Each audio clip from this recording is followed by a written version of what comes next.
मैं जो ग्रीन और रेड लेता हूँ वो मैं उस हिसाब से लेता हूँ कि गैप अप या गैप डाउन के बाद क्या हो सकता है। ठीक है, पहला तो है दीपक नाइट्राइट। दीपक नाइट्राइट को मैं ग्रीन ले रहा हूँ और डार्क ग्रीन ले रहा हूँ, लेकिन विद द कंडीशन कि बहुत बड़ा गैप अप नहीं होना चाहिए। कल ये स्टॉक डे लो पर बंद हुआ है, पोजीशनिंग काफ़ी ख़राब है स्टॉक की, नंबर्स अच्छे हैं, QOQ YOY दोनों पर रिकवरी थी। फेनोलिक सेगमेंट जो है इनका इसने अच्छा किया है, रेवेन्यू 22% बढ़ा है, EBITDA 47% बढ़ा है, मार्जिन भी बढ़े हैं, प्रॉफिट 35% बढ़ा है। ये स्टॉक चल चुका है लेकिन काफ़ी, कल भले ही 4-5% नीचे था, लेकिन एक महीने में 10% चल चुका है, 3 महीने 15% चल चुका है, तो कुछ हद तक प्राइस्ड इन है और केमिकल बास्केट का सबसे स्ट्रॉन्ग स्टॉक है। बाकी के सारे केमिकल स्टॉक्स तो बहुत दूर हैं अपने 52 वीक हाई से, ये काफ़ी करीब है 52 वीक हाई के, तो उस हिसाब से पोजीशनिंग है। लेकिन फिर भी नंबर्स क्योंकि अच्छे हैं इसके लिए मैं एक बार ग्रीन में लेके चल रहा हूँ। आशीष, ONGC का मैं रेड लेके चल रहा हूँ, उसका कारण बताता हूँ मैं आपको क्यों। ONGC को मैं रेड इसलिए लेके चल रहा हूँ क्योंकि ठीक है नंबर्स अच्छे हैं, मतलब वन ऑफ्स को हटा दें आप तो नंबर्स अच्छे हैं, लेकिन ओवरऑल वाव फैक्टर मिसिंग है नंबर में।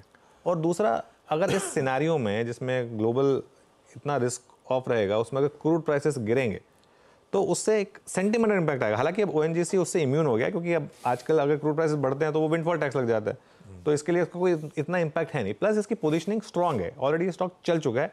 इसके लिए मतलब जिस तरीके की मार्केट है, इसमें मैं बड़े गैप अप के बाद ग्रीन लेने की हिम्मत नहीं कर पा रहा हूँ, इसके लिए मैं इसको रेड में लेकर चल रहा हूँ। वैसे नंबर्स ओवरऑल जैसा मैं कह रहा हूँ कि ख़राब नहीं है, लेकिन वाव भी नहीं है, ऐसा भी नहीं है कि बहुत अच्छे नंबर्स आ गए।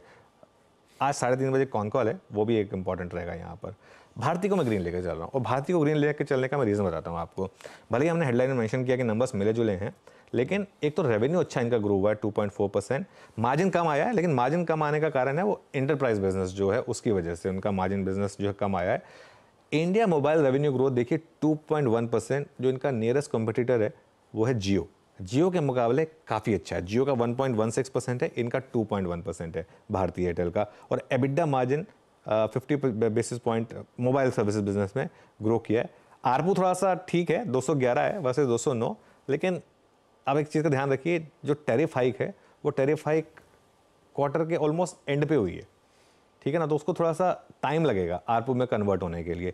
इसके लिए मैं ग्रीन में लेकर चल रहा हूँ भारती एयरटेल को, और स्टॉक अपने हाई से थोड़ा करेक्ट हो चुका है। ये ऐसा स्टॉक है जो लगातार लाइफ टाइम हाई लगाता है, ऑलमोस्ट हर महीने पिछले 2 से 3 साल में इसने लाइफ टाइम हाई लगाई। ये देखिए चार्ट देखिए स्टॉक का, ये इस तरीके का चार्ट, एक स्टेयरकेस फॉर्मेशन वाला चार्ट है, जिसमें मतलब आप ट्रैकिंग में जाते हैं ना, तो वो ट्रैक इस तरीके का ही होता है ट्रैक, तो वो उस तरीके का चार्ट है, बहुत ही ब्यूटीफुल चार्ट है, आंखों को सुहाने वाला चार्ट। तो इसके लिए मैं इसको ग्रीन में लेकर चल रहा हूँ।